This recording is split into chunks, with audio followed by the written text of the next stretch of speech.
Hello, everyone, and welcome back to Open to Work Beyond the Label, the podcast for talent in transition. Today, I have with me a powerhouse in brand marketing and digital strategy, Avigail Lutwak, with a track record of triple-digit revenue growth, a passion for building bold omnichannel campaigns, and experience leading teams of 30 plus across startups and global brands, this VP level marketing leader has done it all. From on-air personality to driving brands turnaround in tech, she's proof that creative vision and business strategy can go hand in hand. Let's welcome Abigail to the show. Thank you so much, Laura, for having me. I love the name of your podcast. Well done. Beautiful thought. And helping others, I think it's one of the most beautiful things. So, putting the word out there and connecting with like minded people, it's a very nice way of helping others. So, thank Thank you for you. having me. Thank you for being here. I'm so excited to have you on and to learn more about you and to have you bring your expertise to our listeners today. So let's start, Abigail, with who you are beyond the label. Forget about LinkedIn and all of the career, but who's Abigail? Well, I'm a mom. I'm from Venezuela, Caracas, Venezuela, and I came to the United States 13 years ago. I graduated from FIU, so I'm a journalist.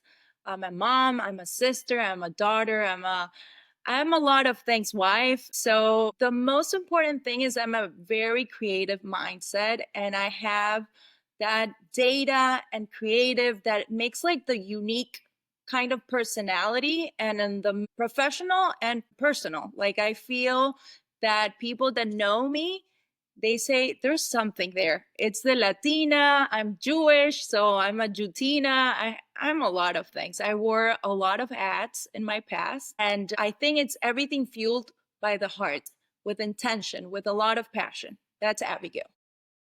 I love it. Yes, us Latinas, we got that fire and that passion, that's for sure. Sure. So, Abigail, will you share a little bit about your career and maybe a story from your early career that most people don't know that shaped you today? Yeah, so there's two stories that come to my mind. The first one is I started very young at 16 years old while I was in high school, my last year in high school, and I had a great opportunity to work at E Entertainment Television. Obviously, it was just, some entry level, like it was an internship. So it was like, doing production, but learning a lot of things and a very young age. So I discovered a passion on broadcasting and all of that. And it was amazing because I was young and I was able to work with the most talented in Latin America, which was John Polo Spina and Daniela Cosan, which were the host of the shows. And it was a very exciting opportunity. But I would say that what shaped me, my career, was Stanley Black and Decker. So once I graduated from FIU here in the United States, I had the opportunity to work for Stanley Black and Decker, a global company, Fortune 500 company, and I was only gonna be there for 3 months. Okay. And it was to build an intranet site for global emerging markets. And I remember my boss at that moment, the CIO, told me, Abigail, you finished the project in a month and a half. So you need to open your own company. And I was like, what? Like I was young still. I didn't know how things work here in the States. And opening my company was a big deal. Honestly, it was just Sunbiz opening it 2 seconds. But at that moment, it was a big step. And it was because it was my company, Vasa Media Group, which I ran for 8 years. I built a team. I helped over 30 brands globally. And I feel very proud thanks to that mentor, Jeff Kuchenberger. I want to shout out everybody that helped me in my journey because he was an inspiration. At that moment, it was just my first client as an independent contractor with Stanley Black and Decker. So, what was starting a business like? What were some of the challenges you had? So the first challenge was because it wasn't something I planned.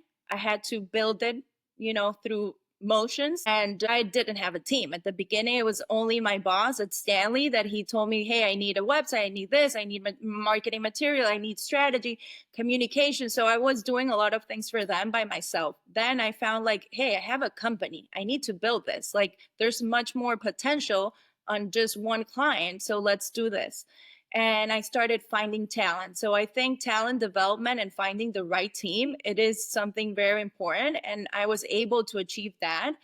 I had a amazing, very high performance team around the globe because most of them were remote, and it was Argentina, Colombia, Venezuela, Latin American countries that people are very talented, and you never know. Thanks to remote and technology, you were able to connect. So yeah, I think it was the challenge was to handle, a team that was not here in the States, but still amazing, and build brands and showcase results, because at the end of the day, business, it's all about results. Absolutely. Well, Abigail, you've had such a dynamic career from on-air personality to a VP of brand marketing. What mindset was required to really go through these transitions? That's a great question. And I want to start with something about titles. So it is funny that you mentioned VP, because the truth, and you won't find that on LinkedIn right now because I changed it. I was the CMO of Hello Mobile, and I was the CEO of Vasa Media Group because it was my agency. Why you do that? And I think it's so appropriate for this podcast just because of the name of the podcast and the whole intention, right? Of connecting with talented people, that sometimes you just need to change the title. You just need to do it. It's a strategic way, right? So I think that's an advice for a lot of people that will listen to this podcast. Titles come and go, money comes and go, but what you really have, it's your knowledge and your passion and your heart and everything that have built your professional life, so, and experiences, of course. So for me, the title, from being CMO and changing it for VP, it was a strategic thing, right?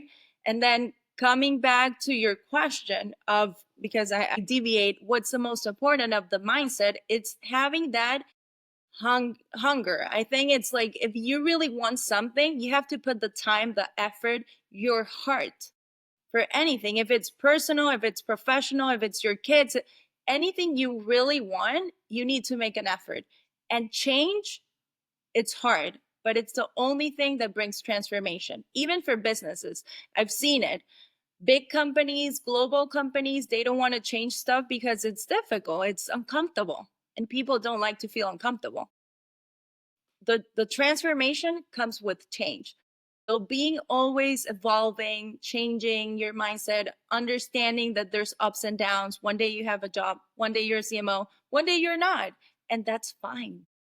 It's just about standing up and going all over again. If you need to start over, you do it, but you do it with purpose, with intention. That's great. Yeah, we talk a lot about not being your title here on this podcast. I think so often people get so lost in what they do versus who they are. So that is so powerful. And yeah, growth doesn't come without change. The only way to grow is to change, to evolve, I like to say. And so that's really great advice, Abigail. Thank you for sharing it. You've led large teams. What's your leadership philosophy when scaling teams and building brand momentum? I always want to have a dream team. And I feel a team, it's not just people there, it's a movement. Like, you want people to feel empowered, that whatever they're doing, it really moves the needle. It doesn't matter if it's an entry level position or not. It is more about what's the purpose and what's the actual value on their role, right? On whatever they're doing. If it's execution, if it's strategy, if it's, it doesn't matter. Everybody, it's adding to that pie, and you need everyone to put the flour, the eggs. And if you don't have eggs on that cake or pie, it's not going to taste the same. So everything adds up, and talent development, it's key. I've always told my team, I have a team to build something, not to be the leader and being, bossy. Because if I'm hiring someone, I want them to be the expert on their area and to teach me. I love to learn. Everybody has something to learn. I learn from my kids. every day. So it is just understanding that everybody brings value, and we need to appreciate our team. We need to appreciate every single human, no matter where they come from, no matter their expertise. And maybe they're not that good in certain areas, but I'm sure if you take the time to talk to them, to know them better, you will find something that they're passionate about, and they will kill it.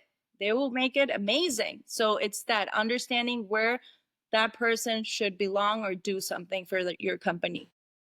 Yeah, that's a powerful message. And that alone says so much about you. The fact that you can admit and say, these people on my team know more than me is actually extremely important. I hired a salesperson once that taught me so many great things about sales. I became a better sales leader because of this person that I hired. Not every leader will admit that their person or their people on their team has taught them something. And having that mindset alone of saying, I'm not going to be the best, I'm not going to be the smartest, and I can learn from anybody, regardless of titles or experience, like you mentioned, learning from your kids. Like, we all do have something different to bring to the table. And so that says so much about you. And that is such a powerful thing to say for people to realize that you can learn from anyone. Everyone has something different to bring to the table. 100%. I agree. So, Abigail, you have worked with a lot of different brands and done a lot of different campaigns. How has your background shaped your approach to brand storytelling in the corporate world? Wow, storytelling for me, it's the keyword, the most important keyword, because storytelling, it's about understanding people. If you understand people, you will know what type of story they want to listen to. Because it's not the same, the storytelling that you're going to tell to your kids, to your grandma, to your mom, to a lead, that it's not converting, you know? So it is important to understand. And it's about listening. It's about studying. It's about data. It's about analytics. It's about a lot of things, but socially talking. I think where brands are selling to humans. So if we're talking to humans, storytelling, it's key. So have shaped my entire career. I'm a storyteller. I'm a journalist. So by heart, even though Spanish is my first language, and obviously I always say like in Spanish, I'm a different person because obviously I feel more comfortable, but still on the business aspect, obviously English is my main, my to go. So storytelling, it's all about understanding your audience, about knowing what interests them. And that moves the needle on businesses. Like if you're able to connect on a deeper level and not just like putting an ad or a performance marketing that it's not really telling a story and connecting. That's why today social media is so big, because people are looking to really feel seen, to feel connected with other people around the globe. And that's brand love. I feel like whenever a customer, like a client or brand, are trying to get attention, it's about connecting. That you want customers to be your first fans. Like they will bring you all the business. If they're happy, if you understand them, if you have customer service that really cares about that customer, then you're solving a problem for them and they will bring you business. So it's just looking deeper. I'm not in marketing, but marketing has evolved so much and storytelling is really important. And also the knowing your audience. I've seen some brands, we've all seen some brands fall completely on their face by speaking to the wrong audience or trying to relate to people who are not their audience. And so I think that's really great advice. Abigail, can you tell me a story about a campaign that you're really proud of that you ran? Yes. Speaking of audiences, this is going to be interesting. So when I got to Hello Mobile, there was a $5 plan, phone plan. Imagine. I don't know how much do you pay for your phone plan? Like $130. So imagine I'm telling you $5 a month. I was like, this is insane. Who thought that this is even possible? to only charge $5 a month. That makes no sense. And the CEO of the company said, Abigail, you cannot change it. This is my bestseller. Obviously, it's going to be the bestseller, but the retention and the churn rate was horrible because people were not happy. They were maybe expecting something else, right? So it was about finding the right audience. Who's the right audience for a $5 plan? Me as a mom immediately thought, obviously, it's kids and teens.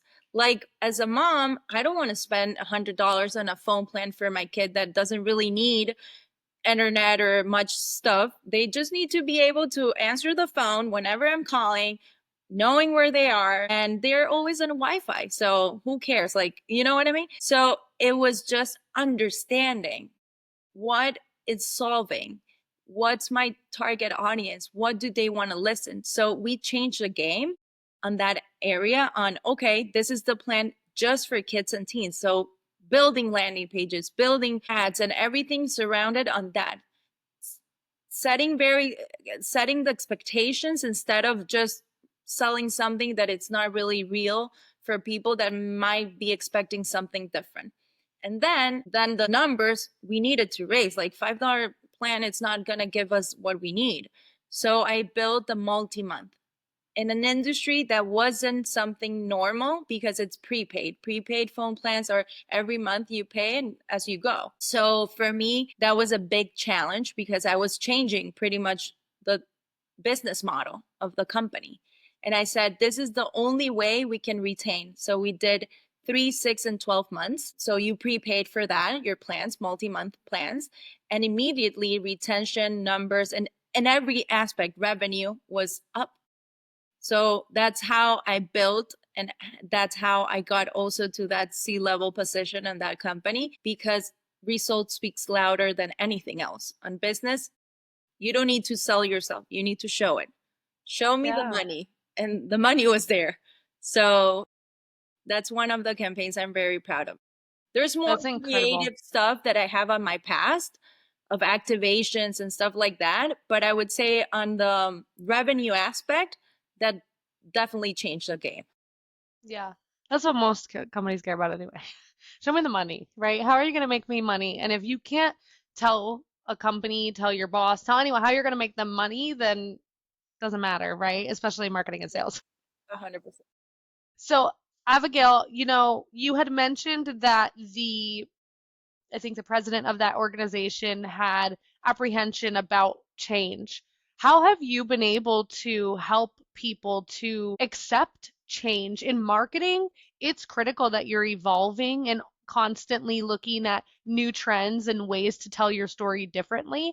And there's a lot of people who don't like change. So, how would you recommend that people break through individuals who aren't as open to change? That's a tough question. So, because I've been on different moments of my life where majority are the CEOs, the C-level executive that have the last word, right? They decide. So I'm an innovator and I'm very creative, data driven as well. But then you just need to have that storytelling where you tell, but you also show. So it's the opportunity. Some of them gives you the opportunity and some of them they don't. And that's also fine. You win some battles and some of them you can't, and you need to be able to really navigate through those challenges. I always think that business wise, I don't take anything personal. At the end of the day, I'm very passionate. So people think like, oh my God, Abigail brings the data, brings this, everything.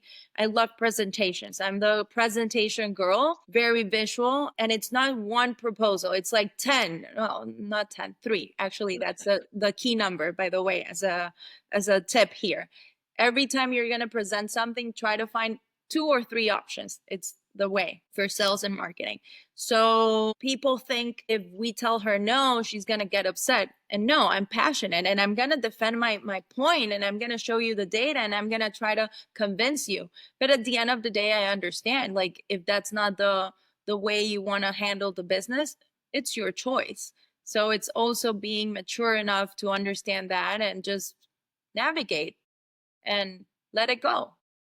find another project that it's more, maybe it's more aligned with what they want. Always put yourself on their shoes, because when I had my agency, I saw a lot of struggle with CEOs that have like very very small budgets or stuff, and they were trying hard. Like they really thought that I was giving them a good deal and I was giving them results, but at the end of the day, you can do what you can do and you know what you don't. So it's not always because they don't want to give you the yes to your project. It's more because something back on their story, on their houses, on whatever happens, it's not letting them change as quickly or accepting that change. So understanding each other. Totally. Yeah, I think a lot of people take it personally when they have these great ideas and then again, you pick and choose your battles. You're not going to win every battle, and it's not about you, it's about business. So that's great advice. Speaking of advice, Abigail, what's one piece of advice that you wish someone gave you sooner in your career? So sometimes the room it's smaller for you and you feel you need to adapt to those people around you and you need to change or do something. And the truth is, if you don't feel that that goes aligned with your values and your ethical part of as a professional and as a human, then let it go. I felt in my career, because I come from the journalism background and broadcasting, and that vertical, it's tough. And sometimes you just want to be part of it and you think you can do whatever it takes. But whenever it really goes to the aspect that it's not aligned with your values, just don't do it. And that's a reason why I left it. I was doing radio and TV for think 7 years or so. But there's a time that you actually see that this is not what I want for my life, right? I was doing marketing the entire time. So marketing it's my passion, but I always thought like I want to do this. I want to do this. And I did it, but never to the point where I really wanted. So, and that's fine. We don't need to win everything in life. I think I won just because I took the right decision on following my gut and following my principles and my ethical aspect where I was raised. And yes, it's just your values. That's more important than anything else. I agree. Sometimes you're in a room or working with someone who doesn't have the same values, and at some point you have to decide, do I do I stay here? Do I continue in this relationship? Do I continue on this career path if the values don't align? And quite honestly, I think the answer is no. I'm right there with you because you can exhaust yourself trying to fit a square peg in a round hole, 100% right? true. Yeah. S- Well said. So, so you had mentioned being super data driven. And so, how do you balance creative risk taking and data driven strategy? In marketing, we have performance marketing that it's pretty much advertising and that's data driven. Like you see if an ad works or not. And it's based on a CPA. So how much it costs per customer to grab that customer and convert him, right? So I was very, very driven of performance marketing. And because of experiences that showcase that not always that works, because obviously you're putting money. So whenever you're putting money on something, it's going to give you a result. But what about if we switch, right? And we try to do it social first. And that's the mindset I have right now. I've done performance marketing for years and I was very focused on that because my clients wanted results and I can showcase on, my analytics. This is how much we invested. This is ROI. This is, and I was, very on top of it. So it will work. But now I think the world is changing and we need to focus more on the social aspect because maybe the branding will bring more revenue, not in the short term, but in the long term. And you want that. You want brands to be, have longevity. and not just like having one customer today and tomorrow not, and having struggling with retention, right? So I do believe like you need both. I have the creative and I have the performance marketing, which is more data driven. And that's my secret sauce. You shouldn't pick one or another. The strategy should start social. This is what I think right now marketers should do. So start social. It's free. Put it out there. If people like it, then you test it on performance marketing. You put money on it, but it makes sense because you already tested it. So test, A/B test a lot. You need both. Great advice. And I actually, because you mentioned social media earlier, so I actually want to double click on social media for a second. You're very active on social media and it's fantastic. And I'm now getting into more of my personal branding and putting myself out there as an individual because for the last 10 years I've focused on my company and my title. And so now I'm like, oh, wait a minute. Personal branding is super important and getting on social is super important. Being on social, as an individual, it's free.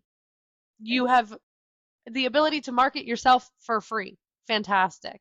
And now you've got the ability to create your own media company as an individual, whether you want to use YouTube, whether you want to use LinkedIn, whether you want to use Instagram, it doesn't matter. As an individual, you now can create your own media, which is incredible. So, Abigail, with you being somebody that's super active on social, will you share with all the listeners why you feel it's so important to be active on social, not just as a brand, but also as an individual? It's the best way to connect.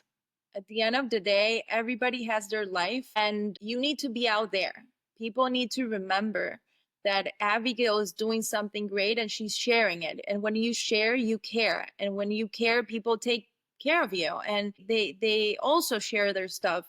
So it's learning from each other. We were talking about this early on you can learn from anyone. So not because it's not the same industry or audience or what, you can still learn different things, and I think that's a beauty. So having your own brand, taking the time to really put the effort, because social media, it's a work too, and I understand some people are like, no, I'm introvert, I don't want to do it. But that's why you have to ask yourself a question: do you really want to change something on your life? Do you want transformation? You need to do stuff that it's uncomfortable. It's not easy. Even for me, this morning I was talking on some stories on Instagram, which is my favorite platform on the like on the social aspect. Obviously, LinkedIn is more professional, but the reality is I wasn't sure doing my content Spanglish, English, Spanish, because I done everything in my life. But the reality is I built my audience on the radio show, which was in Spanish. So I thought like maybe they don't understand it whenever I speak in Spanish and English, but it's just testing it, asking your audience, being authentic. I think it's that authenticity of showing that you don't know it all, you need their help.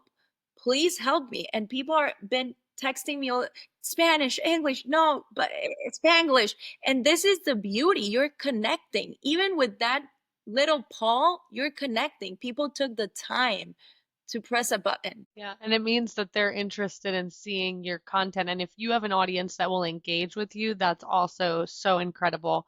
Did you do live or did you just post the story? I need to know. And I'm gonna follow you. So that was just stories, but I used to do it when I had my show, my radio show back then.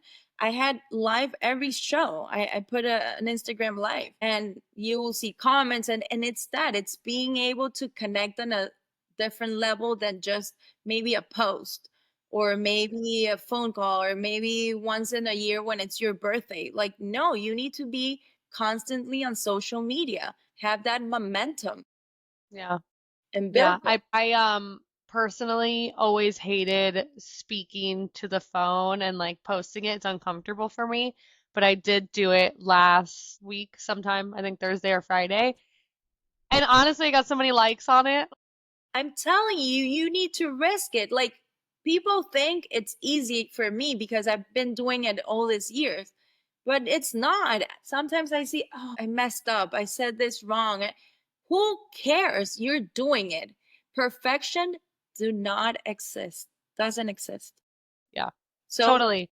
You need to just do it, put the time, the effort, and do it constantly. Forget about what people are thinking about. If you feel comfortable, that's beautiful. That means you're growing, you're changing, and you're transforming your life. You're doing something different. If you feel comfortable, then worry yourself because you're doing the same thing that you already know by heart. That's not good. Absolutely. So I Yeah. love and I want to see more of your stories. I'm gonna follow you too, and I'm gonna tell you, Laura, go or Laura, I don't know English or Spanish. Do it, do it, do it. Support each other. That's beautiful. Creating a community. I Beautiful. love it. I have a handful of friends that call me Laura, and I love Laura. When I'm in Spain or anywhere, I introduce myself as Laura. So you can call me Laura as much as you'd like. I love both. Both. English and Spanish sounds beautiful. Yes, I agree. I need to learn some more Spanish, and I will. I can help. I love it. So, omni-channel strategies, because we've been talking about social and, I'd love to hear from your perspective what an omni-channel strategy looks like and how it builds real business outcomes. So omni-channel, it's about understanding again your customer and their journey. Okay. When you understand where that customer is interested in, where they fall, they don't convert, like everything they're doing, audience, start with the customer, very customer centric, and mapping that out, it's the first step. So, for example, you will say Gen Z will use social media, but maybe they won't use all type of social media. They like more TikTok. They like more like you start understanding, so you know where to really send those messages. And omni-channel is the different points where you're gonna reach out and with the message that needs to be appropriate. So it is just that same extension of the storytelling and making people feel seen, important. I'm following your process. If it's on the business side, imagine for Hello Mobile, we were understanding that, okay, once you pick a plan and maybe you don't check out, there's a funnel. You pick because you liked it, but then you didn't check out and you left it. So what else is coming back? An email, an SMS, a push notification, social media, everywhere. We want to tell you, hey, you're losing the best deal.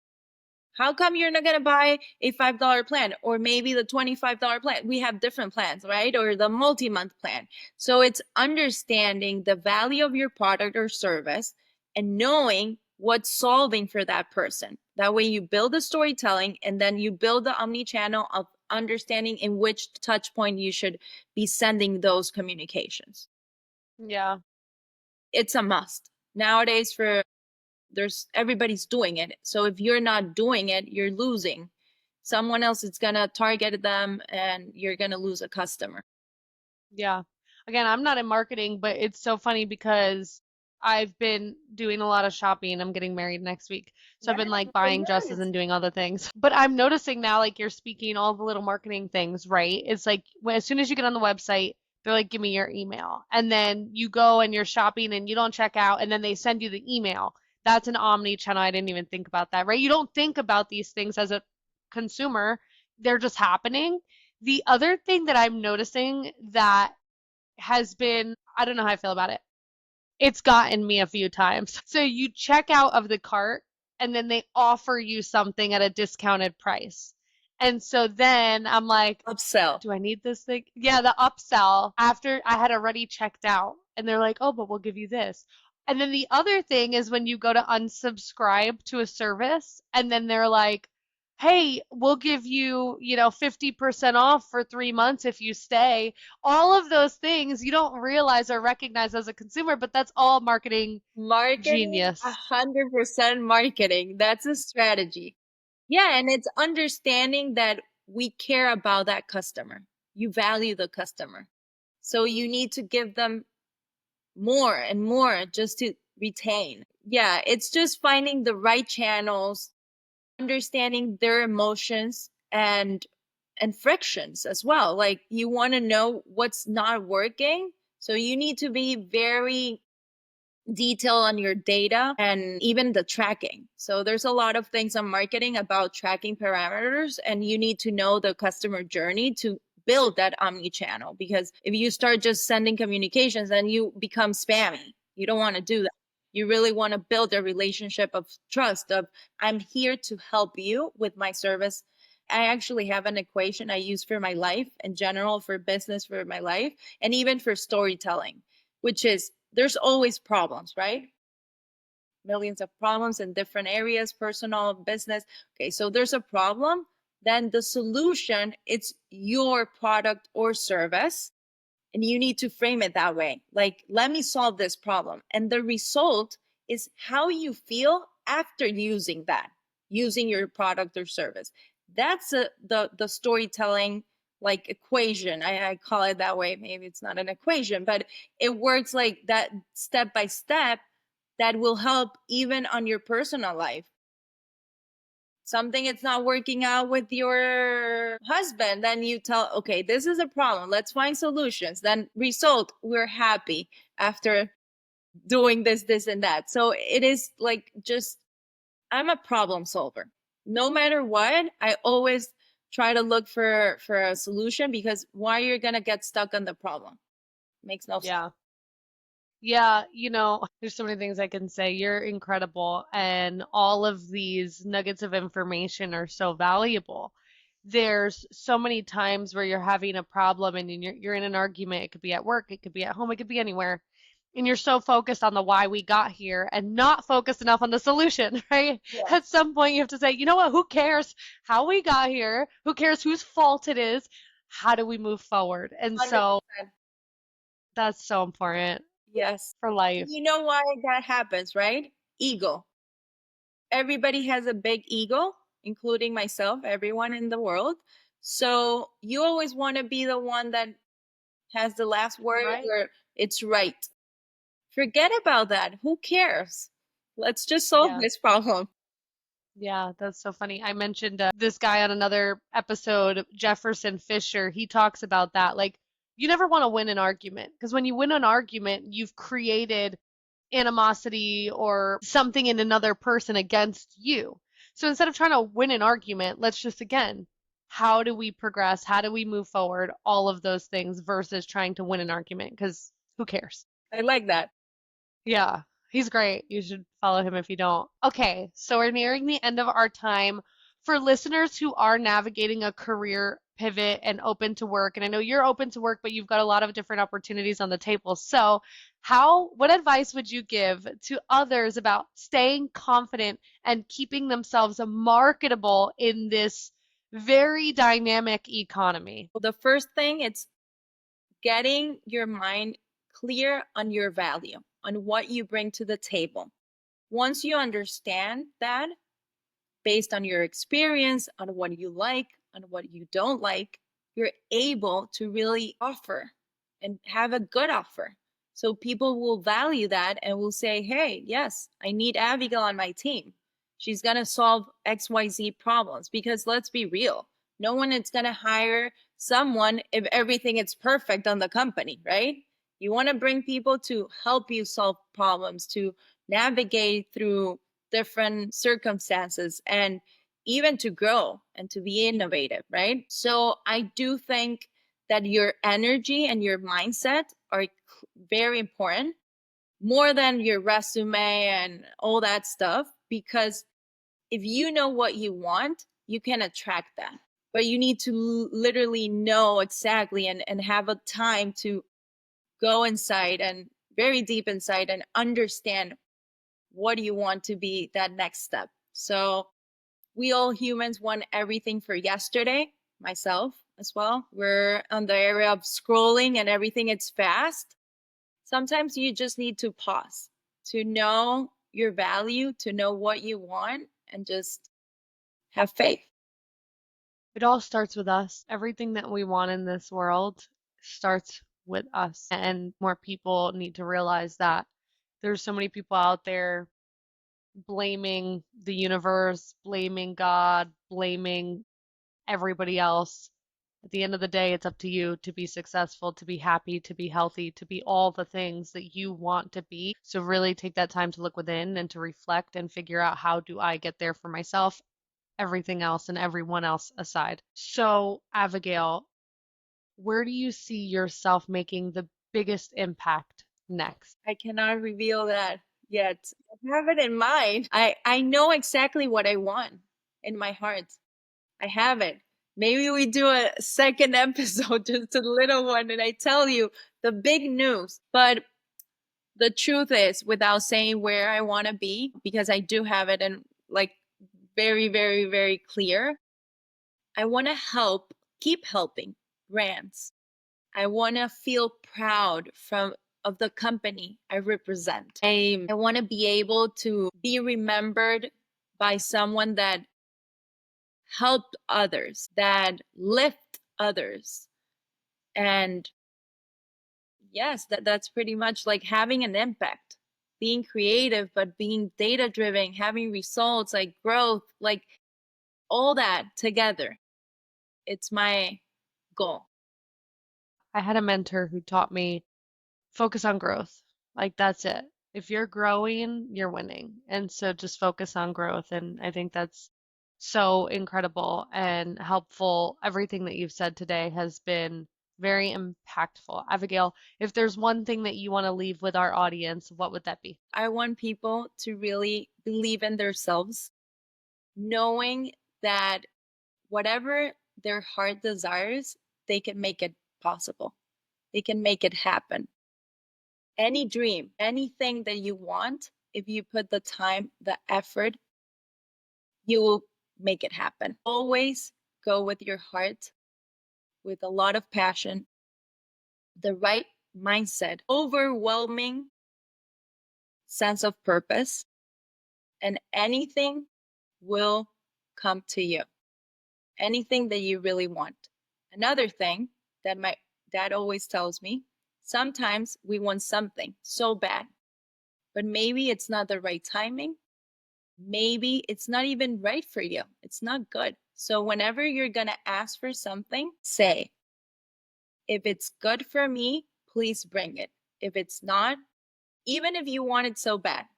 So I think that's a good advice. I think people just need to be patient and have faith and work hard. Thank you, Abigail. That's so powerful. Everything you've said today has been so helpful, even for somebody who's not in marketing, just understanding how marketing works and ultimately marketing yourself, especially in this economy. And if you are open to work, it's about getting yourself out there, building your own omni-channel strategy, and ultimately having values and being focused on what those values are and what you bring to the table. Abigail, thank you again for being here. I sincerely appreciate it, and I appreciate all of your insights. For anyone who's listening who is open to work, who wants to come on the show, please reach out to me and we will see how we can get that done.